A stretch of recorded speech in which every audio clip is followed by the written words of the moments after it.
இல்ல முதல்ல திரு ஷானவாஸுக்கு ஒரு கட்சி இன்னொரு கட்சியினுடைய கம்ப்ளீட் கண்ட்ரோல்ல இருக்கிறத பத்தி அவருக்கு அனுபவம் நிறைய இருக்கும், அதனால சொல்லியிருக்கலாம். அது எக்ஸ்பீரியன்ஸ் நிறைய இருக்கு இல்லையா? கம்ப்ளீட்டா இன்னொரு கட்சியுடைய கண்ட்ரோல்ல இருக்கும்போது அந்த எக்ஸ்பீரியன்ஸ்ல அவர் சொல்றது, அதனால அதுல ஓரளவுக்கு we should look at it very carefully. அவர் என்ன சொல்லிருக்காரோ அதெல்லாம் வந்து நம்ம கேர்ஃபுல்லா ஃபாலோ பண்ணணும். நான் சேலஞ்ச் பண்றேன். நான் சொன்னதுல ஃபேக்சுவல் எரர் இருக்கா? நான் சொன்னதுல எதையாவது தப்பு இருக்கா? ப்ரைஸ் பண்றேன் சார். ஃபேக்சுவல் எரர் இருக்கா? பண்றேன் சார்.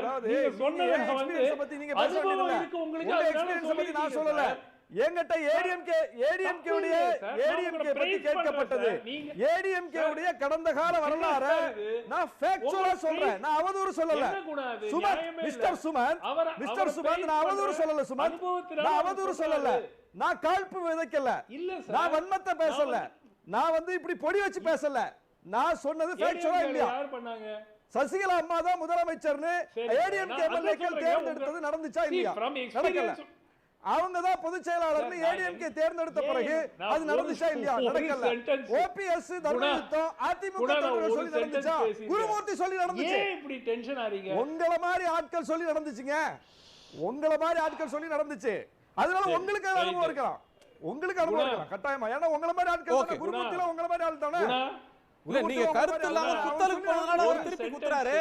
டாக்டர் சுமந்த், நீங்க நேரடியா அமித்ஷா பாயிண்ட் போகாம நீங்க ஒரு குத்தலுக்கு போனதுனால அவர் திருப்பி குத்துறாரு. நீங்க பாயிண்ட் குருமூர்த்தி உங்கள மாதிரி ஆள் தானே. அவர் தானே குருமூர்த்தி நீங்க ஒரு ஏரியால குத்த பாத்தீங்க, அவர் திருப்பி குத்துறாரு.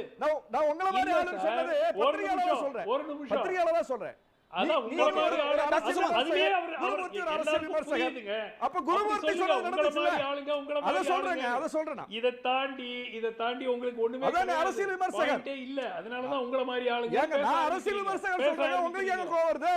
மக்கள் நான் அரசியல் விமர்சகர்னு சொல்றேன், உங்களுக்கு ஏன் கோவம் வருது? எனக்கு கோவமே வரல சார். மக்கள் தான் பாக்குறாங்க. வரல சார். சுமந்த், எனக்கு கோவமே மிஸ்டர் சுமந்த் வருது. குருமூர்த்தி ஒரு அரசியல் விமர்சகர், சுமந்த் ஒரு அரசியல் விமர்சகர். ஒரு சென்டென்ஸ் அதத்தான் நான் சொல்றேன், வேற எதுவும் நான் சொல்றேன். ஒரே ஒரு நிமிஷம். ஓகே டாக்டர் சுமந்த், உங்க பாயிண்ட் அந்த சென்டென்ஸ்க்குள்ள நீங்க கரெக்ட்டா பேசுங்க. இருங்க கரெக்ட்டா பேசுங்க. நான் நீங்க எப்படி அதிமுக வரலாற பட்டியல் போட்டோம்னா இவங்கள மாதிரி ஆட்களுக்கு பதட்டம் வருது. உண்மையை சொன்னா பதட்டம் வருது. இருங்க, ஆளுங்க இவங்க மேல ஆளுங்க. ஓகே, ஒரு நிமிஷம் குணா, ஒரு நிமிஷம். ஃபர்ஸ்ட் இவ்வளவு நாளா அரசியல் விமர்சகர்னா உங்கள மாதிரி ஆள் தானங்க. அவர் அரசியல் பேசாத அண்ணாமலை இன்னைக்கு பேசுறீங்க. என்ன தப்பு இருக்கா? கரெக்ட். ஒண்ணும் தப்பு கிடையாது. திரு அண்ணாமலை அவர்கள் இவ்வளவு நாளா ஒரு வாட்டி கூட எடப்பாடியை முதலமைச்சராக்கணும்னு சொல்லல. அதை சொல்லி இருக்கிறாரு. அதை விட்டுட்டு அமித்ஷா ஏற்கனவே சொல்லிட்டாரு, இவர் தான் கட்சி கூட்டணியினுடைய தலைவர் தமிழ்நாட்டில்னு ஏற்கனவே சொல்லியாச்சு. அதையும் விட்டுட்டு எங்கேயாவது ஒரு பாயிண்ட் புள்ளி கிடைக்குமா, ஏதாவது குழப்பத்தை சொல்றேங்கிறது பிஜேபி கிடையாது. பிஜேபி எடப்பாடி முதலமைச்சர் சொல்லிட்டா நடக்கும் தானே சொல்றேன் நான். பிஜேபி சொன்னது நடக்கும். அப்ப பிஜேபி சொல்றது நடக்கும் தான் நான் சொல்றேன். அண்ணாமலை வந்து எடப்பாடி முதலமைச்சர் சொல்லிட்டாரு நடக்கும். ஏன்னா அது ஏத்துக்கிட்டாங்க. இல்ல ஏத்துக்கிட்டா நடக்கும்.